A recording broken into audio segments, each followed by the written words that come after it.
Hello, party people. Oh, I have to re-aim the camera. I was moving my camera around a little bit there. There we go. Do I need to zoom out too? I could zoom out. That's not too terribly bad. Howdy, party people, and welcome to, I was going to say office hours, but this isn't going to be office hours. I struggle with automatic tuning. Jessica Phoenix joins in and says, time to find out what Brent actually struggles with. I struggle with a lot of things, but I really struggle with getting automatic tuning working. I mean, I can get it working and it says it's working, but I can never actually get it to fix the problems that I'm having. And a couple of weeks ago, I had a blog post about, here, go fix this computed column. And as part of it, I was really surprised that no one suggested to me, hey, automatic tuning should fix this. Because in theory, it should. The bug that we have, or the performance problem that we're up against there with SQL Server has to do with a newer compatibility level choosing a crappy execution plan. So what I'm going to do, Jessica says you should just need to stop having problems that automatic tuning can't fix, right? Yeah, exactly. Mr. DCS, thank you for subscribing with Amazon Prime. Woohoo! So I wanted to do it. I was going to write a blog post about it because I was like, oh, let me just step through it and see what happens. But I know when I step through it and I put in a blog post, people tend to be like, well, Brent, you're doing it wrong. And so I was like, well, why don't I do it live on a stream so other people can see and like double check and spot me? Plus, I can have the whole thing is there as a recording. So when people say things like, it worked on my machine, we'll follow the same steps that I did in the video then and, see if it works on your machine, because I have a sinking feeling it won't. So let's go hop over into SQL Server 2022 and I'll show you the problem that we're trying to solve. So I've got a freshly restored copy of the Stack Overflow database here. Any copy of the Stack Overflow database will work. This is going to be the exact same setup that I gave y'all in the blog post about how to solve a problem with computed columns. Then I'm using the very latest and greatest cumulative update. Cumulative update 14 came out yesterday, I think, for SQL Server 2022. And I'm going to be working in the Stack Overflow database, the big full-sized one. So we have a user-defined function. Whoops, I'm going to zoom out on it just a little so for people who want to see just a big picture of what it's doing. In the blog post, I say that someone had a URL validation script that was written by ChatGPT. It's a scalar function where you pass in a URL, then it checks the URL to see whether or not it's a valid URL. It's not a great T-SQL. I mean, it was written by ChatGPT. It misses all kinds of stuff. But then after that finishes, then it goes and returns either, yes, it's a valid URL or not. So let's put that user-defined function into place. Then I'm going to, and let's zoom this back in a little so that y'all can see it. And all of this will be available in the blog post as well. Then I'm going to add a computed column on the users table. This computed column is just going to call that user-defined function and see whether or not the user's website URL is valid, yes or no. I'm going to put an index on reputation, and then I'm going to have a stored procedure that says, go get me the top users with a valid URL, order by reputation descending. So what should happen is that SQL Server should scan backwards through this reputation index from the highest reputation down to the lowest reputation. It should be able to read a couple hundred rows, check to see whether or not that their URL is valid, pass each one of them, and then return the data. It should only read like 200 to 300 rows. Let's see it in action. So let's go ahead and alter the table and create the index and put in the stored procedure. Then I'm going to start with old school compatibility levels. I'm going to start with SQL Server 2012, aka 110 compatibility level. I'm going to turn off legacy cardinality estimation. This doesn't set on by default. It's just that I want to do it to level set the playing field out there, because I know we had some people in the blog post comments for the original blog post that said, hey, I have this on a newer compat level and I have a legacy cardinality already turned on and it worked fine for me. So we're going to make sure that that's turned off. We're going to turn on Query Store and we're going to do some bananas settings for Query Store. I'm going to dump the data to disk every 60 seconds just because I want this blog post.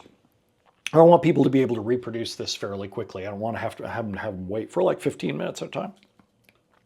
I'm going to go put those into place. Then I'm going to clear Query Store. And I'm going to run our stored procedure. And I'm going to run it 5 times. And it runs just like that. I'll run it just once by itself so that you can see what we're dealing with. Just once, finishes instantly. If I look at the execution plan, we read these from right to left, top to bottom. There are other ways you can read too. I'm just saying for the purposes of this, that's all I'm doing. And sure enough, it's scanning backwards from the highest reputation down to the lowest, and it only had to read about 300 rows, doing that key lookup to go check whether or not the URL is valid. Or it needed the data to see whether or not the URL was valid. And then way over there on the far left-hand side, we have a filter. That's where it's checking to see that the website URL is actually valid. Runs beautifully quickly, runs nice and quick. If I go take a look at Query Store and I look at my top resource consuming queries, there's really only been one inside of here. So there's this query. Here's the execution plan for it, for our stored procedure. Now let's go switch into a newer compat level. We are going to simulate as if we've now, we've now flipped the database compat level to a newer version. And I'm going to make sure that SQL Server can automatically recover. We're going to turn on forced last good plan on so that SQL Server's automatic tuning will kick in and magically make plans better in case things get worse. Those two things are quick. They take effects instantaneously. Now I'm going to go run my stored procedure.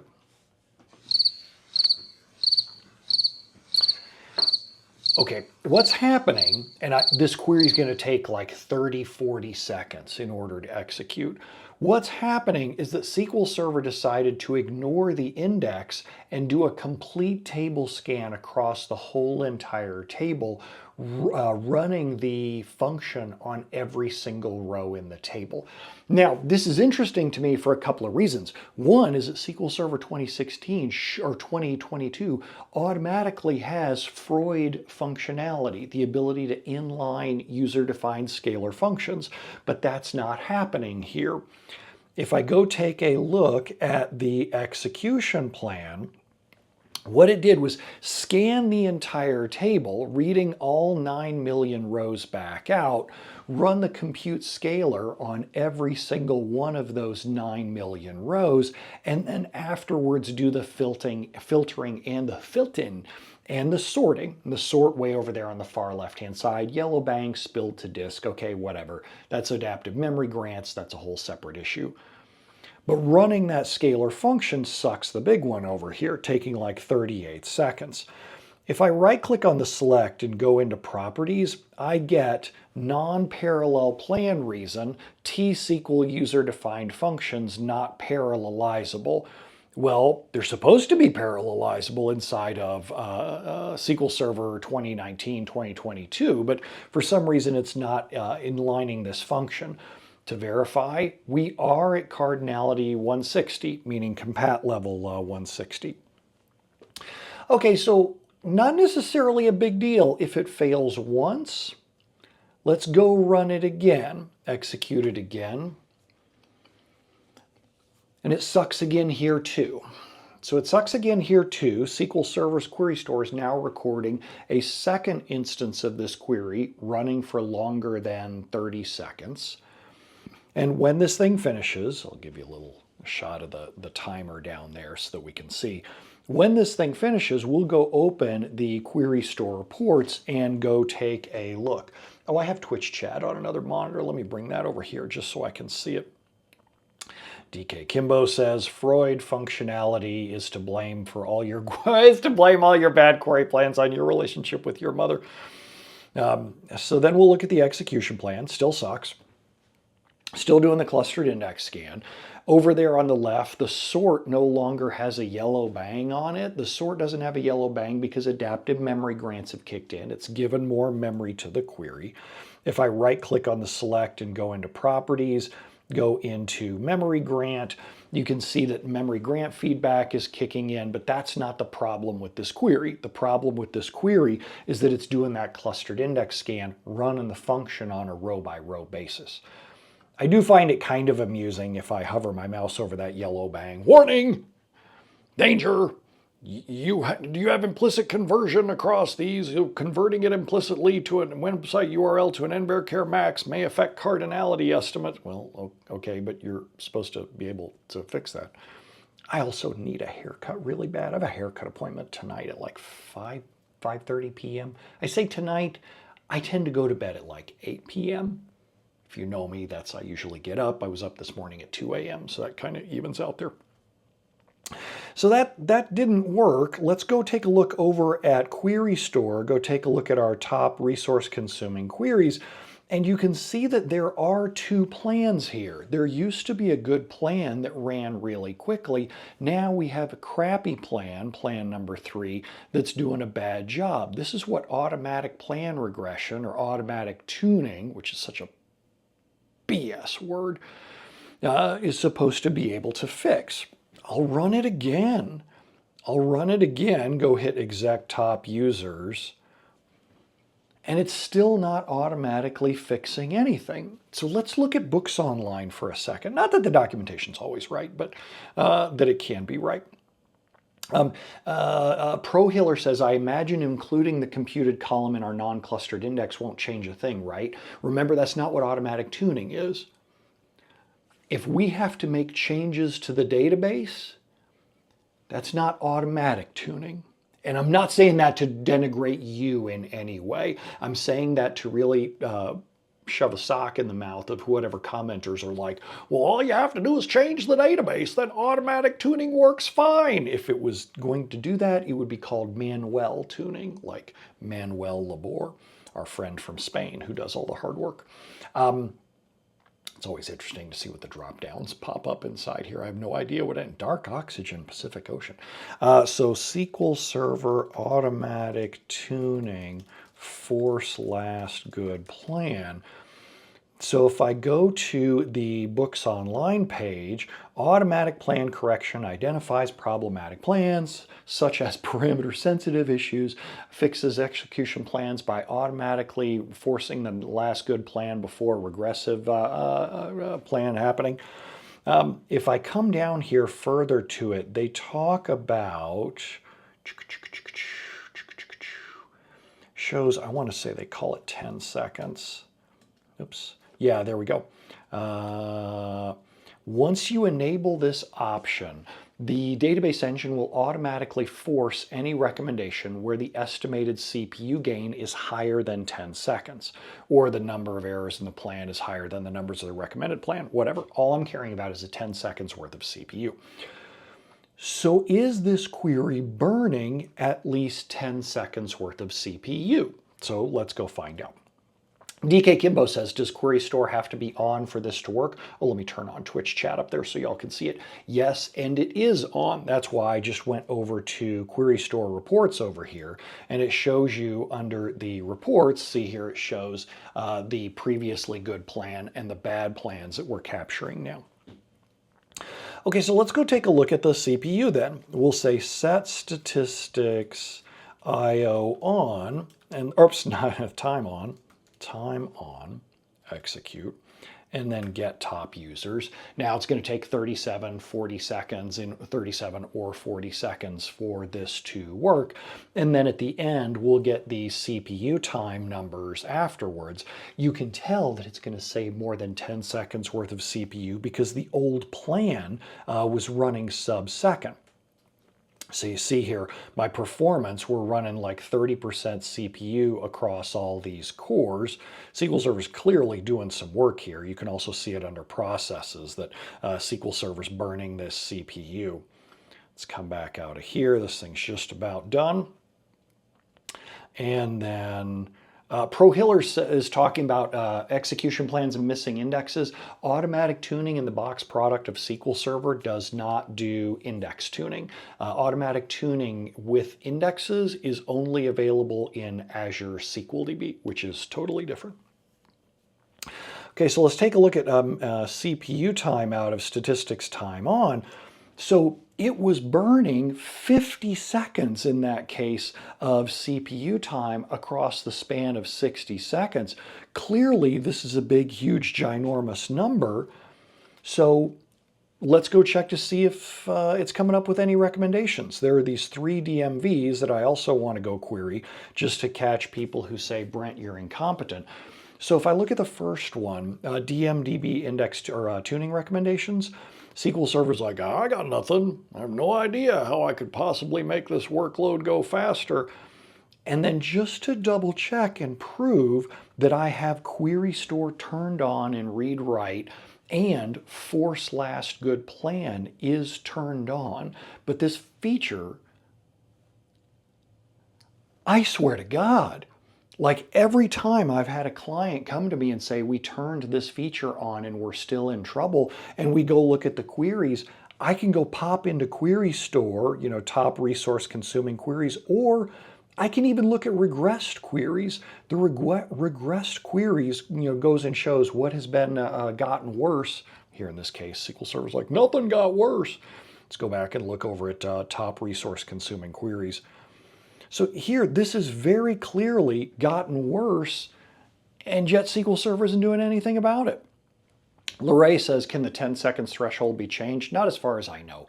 And it is 10 seconds of CPU time per query, like per execution time. I kind of like that threshold. I don't think it's bad. If they had to pick a number, I don't think it's too terribly bad. I can see why people would want to change it, though, especially in an environment where you've got a ton of CPU power. Maybe you want to turn it higher. So how do I go about fixing this? So DK Kimball also says they have some users that pass their queries through the master database. So auto-tuning wouldn't work in that case because Query Store can't be on in master. That's so sad. You could try, DK Kimball, you could try changing their default database. I'm actually a huge fan of this, that anytime you create user accounts, have a trash database. You don't call it trash because you wouldn't want your users to see that. But you could call it something like default. And then that way you also know any objects that are created in there are safe to trash, that you don't have to keep them around. So can I fix it? We'll do it one more time just so people can see. If I execute it, it's still not kicking in. So how do I go about fixing this in this case? Well, if you find the query that's regressed that badly, of course, one thing that you could do is you could just tune the query, but again, that's not automatic tuning. The other thing that I could do is I could force an execution plan. So like right here, it's really obvious that one of these execution plans is good, one of these execution plans is no bueno. So what I would do then is I would force that better execution plan. I'd click on that execution plan, and then down here, let's switch over. Oops, I don't want to click on the bad one. I want to click on the good one. Click on the good execution plan, verify that it's the one that does the index scan, and then down over here, you can click force plan, and this is what automatic tuning is supposed to be doing for us to begin with. So I'll go ahead and click on that. Do you want a force plan too? Yes. And then I'll go back over here to automatic tuning, highlight this, and 3, 2, 1, execute, boom. Oh, the crowd goes mild.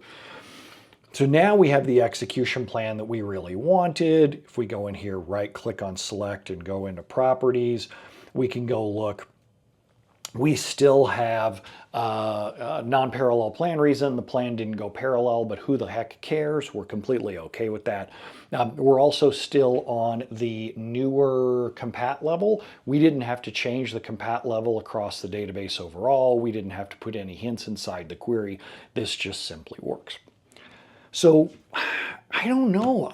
I wish that there was some way for me to say, hey, why isn't automatic tuning catching something about this query? But this is where I'm just going to put it together into a blog post and release this video out there and go, y'all tell me what I'm missing, because it seems like the damn thing doesn't work. Now, sooner or later, someone's going to say, well, if you just follow my demos using AdventureWorks, you'll see it kicks off just fine. Okay, great, golf clap, that's fantastic. But meanwhile, out in the real world, the clients that I run into with problems on queries like this, it just doesn't really do anything. So am I saying that the feature should be turned off? No, I don't have any problem with people who turn this on. It's kind of like, I come up with all kinds of terrible metaphors there on the fly.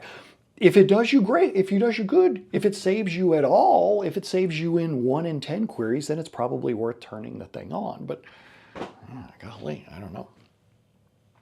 All right, so that is everything that I wanted to show you. I'm going to stop here and I will go off and write and put together the screenshots for that blog post. BMC says the first plan was built when the compat mode was 2012, right? Yes. Would changing the compat mode jack up query store? No. The whole point of query store is to catch plans that regress for any reasons. And this is what you should be doing anytime you're going to prep to change a compat level or to change a SQL Server version. You want to start gathering the data on Query Store on the older SQL Server version, so that when you hop up to the new SQL Server version and you change compatibility levels, probably at separate points in time, then you go in and Query Store is supposed to automatically fix stuff like that. All right, so there, Jessica says, does force good, last good plan work across compat levels? Force did. You can see that when I forced the plan, I forced the plan from an older compat level. So you can see, if I look over here, if I click on the select, and come all the way up here. This is the old plan that we forced. So we were able to force the cardinality version 70 up to the current one. Just worked. 70 seems kind of an odd number to use there, but whatever. All right, so hopefully y'all learned a little something there. I mean, I didn't learn a damn thing. I've been trying to get this feature to work for years, and I've never had luck with it. I even have a module on it in my mastering parameter sniffing class. I have a module on it in my mastering parameter sniffing class where I try to explain, all right, here's what the feature is supposed to do. And I wrote a demo and it worked once and then I could never get it to work again. And so I show the students a similar demo and I'm like, I've always felt guilty about that because I want a demo that actually works and shows that the feature is cool, but yeah. Jessica says, if you tried asking a Microsoft MVP, oh boy, that pulls the string there. I have all kinds of stories about that. What should I say publicly? The blog post and video will be a way if MVPs want to troubleshoot what's happening in that query, they're welcome to. Then they can post their answer in the comments and explain how the product is so good and make me look like a buffoon. I'm sure there are people who would be excited to do that, and now's their big chance for it. So good luck to them. I mean, part of me doing the video and showing the stuff in publicly is that I feel like I'm missing something obvious, like that, oh, Brent, you forgot to push the red button in 30 degrees and turn it clockwise. You know, I'm like, what is it that I'm missing from the documentation that I'm supposed to be doing? And everybody else magically, I say everybody else, that other people somehow magically have a good experience with, but my customers don't either. So there we go. Vinit says, what do you use on the Mac for interacting with Microsoft SQL Server? I tend to use a remote desktop because my clients will give me a jump box. If I work with them long term, they'll give me a jump box and I just jump in and work inside their environment. I don't want to put my machine on their domains. That tends to be a big hassle with Macs. When I work personally, I will either use a Docker container and I either use Azure Data Studio or dbeaver. Or I'll remote desktop into a VM in Azure or Amazon. I have a bunch of VMs up in Amazon that I'll just turn on with different SQL Server versions and whatnot when I need to reproduce certain things. Solutions Group Unlimited says it only works on odd days of the week. Try again tomorrow. Meow says, has Microsoft ever made a change to SQL Server based on your input? Have they ever like the documentation team has the product team ever come back to me and said, we did this because of you? No. There was a point where I wrote a really nasty blog post about, I wasn't that nasty, I guess, about how SQL Server's memory limits were really bad, and then they bumped them up like in the next year or something like that. I don't think that was because of me, though. I think that there was a lot of customer outreach. The thing that I would always say why Microsoft wouldn't necessarily take me seriously, I'm just moving the chat window to another monitor here. Microsoft wouldn't necessarily take my feedback seriously. It's because I don't spend any money with Microsoft. It's not like I'm a high value customer. It's not like I'm a high value customer who spends millions of dollars a year in licensing. I'm just someone very vocal with a blog. I don't blame Microsoft at all for not taking my opinion necessarily very seriously because I shouldn't be an influential customer. I say things and people tend to either agree or disagree in the comments, but I don't think that my knowledge is necessarily that valuable or that my opinion should necessarily be taken that seriously. Do I have a lot of clients? Yeah, sure. Do the clients that pay me have some sway with Microsoft? Not really. Because if the clients that paid me had a good relationship with Microsoft, they wouldn't have to hire me. Like a lot of my clients have come to me because they go, we can't get what we need out of Microsoft support. They're not being responsive enough, or they're taking weeks in order to get to the answers in our ticket. So if they don't have a great relationship with Microsoft either, then they're probably not having that ongoing relationship where they complain about things. Vinit says, I find Azure Data Studio on the Mac severely limited as to what a Windows developer can do with their application. Well, so it depends on. If you're a DBA, if you're a database administrator, then Azure Data Studio is pretty limited. If you're writing queries, Azure Data Studio is pretty awesome, especially with the Git integration, like the ability to see Git check-ins, checkouts right directly from Azure Data Studio. That's pretty awesome. Copilot, I don't use Copilot, but nothing against Copilot. Just the features that that Microsoft shows off about just aren't really relevant to me yet. David says, off topic, but would you have an opinion on a Microsoft SQL Server DBA jumping to MySQL? What's the problem you're trying to solve? That would be the biggest thing that I would ask. Are you worried about a lack of job opportunities? If you are, I would actually switch to Postgres, not MySQL. That Postgres would be the way that I would go there. The Stack Overflow developer server, or Stack Overflow developer survey just came out today. I wrote a blog post about it this morning and it publishes Thursday or Friday, something like that.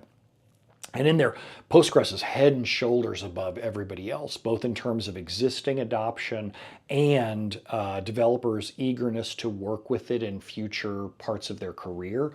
I would go that way much faster than I would go MySQL. I'm not saying that it's a better product. I'm just saying that it has much better mind share right now. Jessica reminds David, if you're trying to make a lot of money long-term career-wise, stand next to the most expensive thing in the house and wait for it to break. That was certainly my experience with what led me to be successful on the SQL Server side. And Jessica says, go for Oracle. I'd say to some extent that's still true. The Oracle database administrators make really good money. I don't think that the career is growing necessarily, but if you're 20 years into your career right now, you could coast to retirement as either a SQL Server DBA or an Oracle DBA, and you'd be fine. Joris says I should look into this Postgres thing. And I know I keep feeling, I started smartpostgres.com and I haven't put as much work into it as I would like because I'm really focused now on getting this BrentOzar.com stuff ready for Black Friday. Believe it or not, the preparations for that go months in advance, setting up marketing funnels, advertising, all that kind of thing. So it's amazing how far in advance I have to go. All right, well, thanks for hanging out with me, and I will see y'all on the next office hours. Adios.